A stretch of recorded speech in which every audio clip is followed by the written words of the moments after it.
Hey guys, this is Miss Golden, and this is Thank You, Mr. Falker by Patricia Polacco.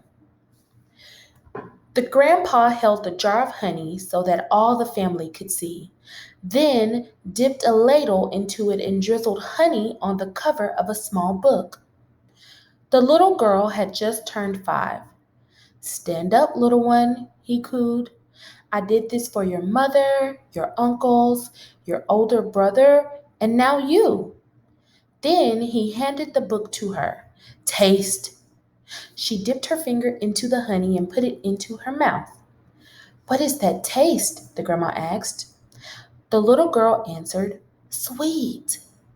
Then all of the family said in a single voice, Yes, and so is knowledge. But knowledge is like the bee that made the honey sweet, that made the sweet honey. You have to chase it through the pages of a book. The little girl knew that the promise to read was at last hers. Soon she was going to learn to read. Tricia, the littlest girl in the family, grew up loving books. Her school teacher mother read to her every night. Her red-headed brother brought his books home from school and shared them. And whenever she visited the family farm, her grandfather and grandmother read to her by the stone fireplace. When she turned 5 and went to kindergarten, most of all she hoped to read. Each day, she saw the kids in the first grade across the hall reading, and before the year was over, some of the kids in her own class began to read. Not Tricia.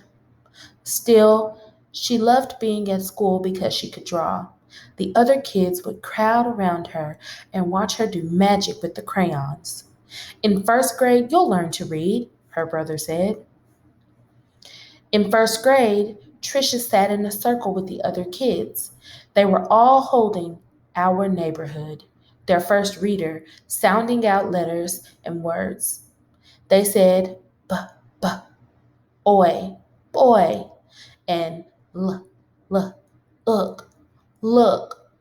The teacher smiled at them when they put all the sounds together and got a word right. But when Tricia looked at the page, all she saw were wiggling shapes, and when she tried to sound out words, the other kids laughed at her. Tricia, what are you looking at in that book? They'd say. I'm reading, she'd say back to them. But her teacher would move on to the next person.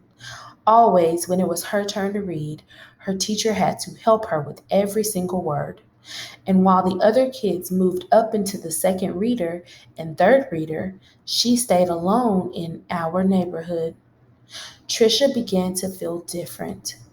She began to feel dumb.